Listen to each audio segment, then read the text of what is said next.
New details have surfaced about the lives of Boston bombing suspects Tamerlan and Jahar Tsarnaev, including revelations of mental illness and a dysfunctional family history. A 5-month-long investigation by the Boston Globe indicates the elder of the two brothers, Tamerlan, who was killed in a violent police shootout, had told friends he was hearing voices in his head.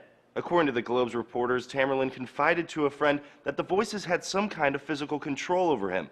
At one point, the friend says Tamerlan sounded as though he was afraid of the voices. A controversial article by Rolling Stone back in July had first visited the issue of Tamerlan's questionable mental health. It briefly touched on an encounter between Tamerlan and his mother when he said he felt like he had two people living inside of him. Instead of urging him to see a doctor or mental health professional, Tamerlan's family directed him to turn to Islam for a cure, according to the magazine.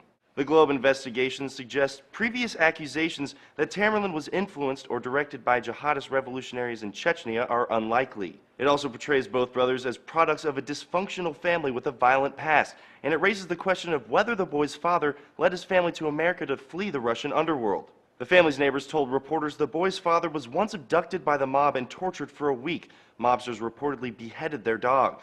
Jahar is currently on trial for killing 3 people and injuring hundreds in the bombing and subsequent manhunt that took his elder brother's life. Before the bombing, he attended the University of Massachusetts Dartmouth. He was reportedly flunking out, and his fellow classmates say he had been selling large quantities of marijuana.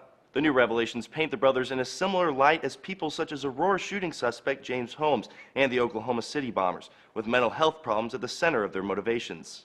Attorney General Eric Holder is reportedly still deciding whether to pursue the death penalty in the case against Jahar. For Newsy, I'm Alex Mallon.